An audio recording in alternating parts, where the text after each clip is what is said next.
Pemirsa, bagi umat Islam, azan merupakan panggilan untuk memasuki sholat 5 waktu. Komunikasi ini merupakan hasil musyawarah Nabi Muhammad bersama sahabat-sahabatnya yang ketika itu sedang mencari bagaimana cara mengajak semua umat Islam untuk ibadah berjamaah ke masjid. Umat Muslim percaya panggilan azan memiliki kekuatan yang luar biasa selain untuk mengajak umat beribadah. Azan juga dikumandangkan pada saat momen-momen khusus, salah satunya ketika seorang bayi lahir. Beberapa hal unik juga terjadi ketika azan dikumandangkan. Peristiwa apa sajakah itu?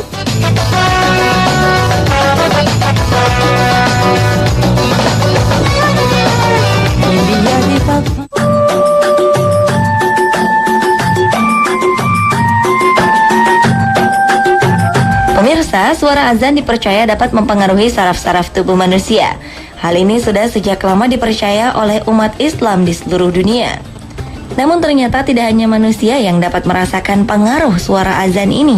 Ternyata bunga-bunga juga bisa dibangunkan dengan alunan suara azan. Inilah yang terjadi di Azerbaijan beberapa waktu yang lalu.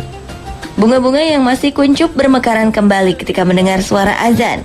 Seorang kolektor bunga bernama Mamad Rahim Eldarov yang menemukan bunga ini dari salah satu koleksinya. Ketika azan dikumandangkan, bunga ini mekar perlahan-lahan. Bunga itu pun dinamakan bunga azan karena mekarnya pada saat azan dikumandangkan. Mukjizat ini tentu menarik perhatian media di Azerbaijan dan ternyata juga menghebohkan masyarakat di Eropa. Stasiun televisi CNN juga mengangkat hal ini menjadi salah satu topik headline-nya pada waktu itu. Sampai sekarang, para peneliti masih mencari alasan ilmiah mengapa bunga ini bisa mekar saat mendengar azan.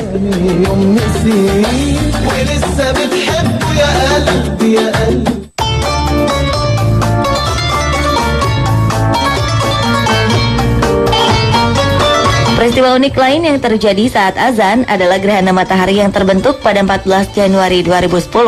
Saat itu masyarakat Jakarta menantikan sebuah fenomena yang jarang sekali terjadi. Sebuah gerhana matahari bisa disaksikan dengan mata telanjang. Bayangan bulan sedikit demi sedikit bergeser menutup cahaya matahari yang menerpa bumi. Tepat pada saat azan asar berkumandang di masjid, gerhana ini terbentuk dengan sempurna. Namun di Jakarta, gerhana ini hanya terlihat 11% dari aslinya. Jadi Jakarta tidak gelap gulita seperti yang terjadi di beberapa daerah.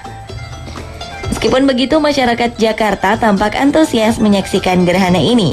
Banyak kelompok-kelompok yang berkumpul di tempat terbuka untuk melihat proses gerhana tersebut. Beberapa di antaranya mengenakan kacamata khusus untuk melindungi mata dari bahaya sinar ultraviolet.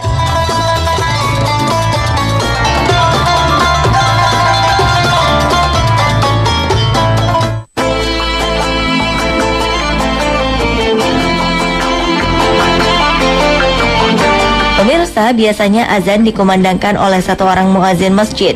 Namun Masjid Agung Cirebon memiliki tradisi azan pitu pada setiap sholat berjamaah di hari Jumat. Azan pitu merupakan azan yang dikumandangkan oleh 7 orang muazin yang turun-temurun. 7 muazin tersebut mengumandangkan azan secara serentak sehingga terdengar seperti sebuah paduan suara. Unik bukan? Ternyata tradisi ini sudah berjalan sejak 500 tahun yang lalu.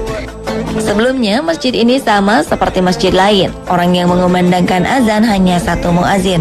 Namun ketika itu, masyarakat Cirebon belum banyak yang memeluk agama Islam.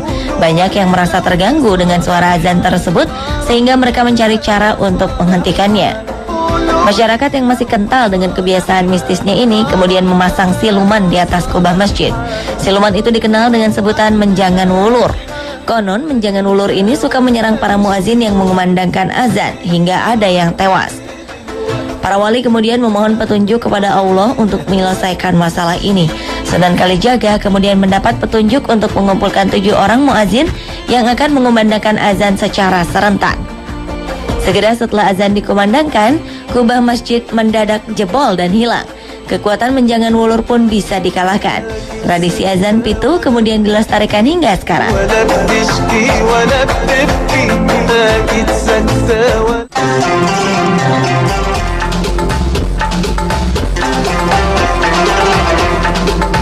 Selanjutnya adalah tradisi azan Jumat 3 kali yang dijalankan masyarakat kota Tangier, Maroko. Maroko merupakan salah satu negara yang sangat kental ajaran Islamnya. Negara yang dijuluki Maghrib atau negara matahari terbenam ini memiliki banyak tradisi unik yang berhubungan dengan Islam. Jika biasanya seorang muazin cukup mengumandangkan azan sebanyak 1 kali sebelum sholat Jumat dimulai, di kota ini ada 3 orang muazin yang akan mengumandangkan azan 3 kali berturut-turut secara bergantian. Sebenarnya ini pernah dilakukan pada zaman Nabi Muhammad SAW. Ketika itu, seorang sahabat Nabi mengusulkan agar azan dikumandangkan sebanyak 3 kali karena umatnya sudah semakin banyak.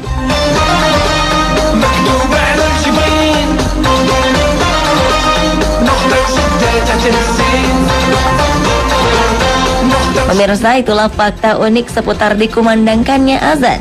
Lepas dari segala keunikan tersebut, azan merupakan panggilan bagi umat Islam untuk menjalankan ibadahnya. Yang utama adalah hati yang terpanggil untuk beribadah.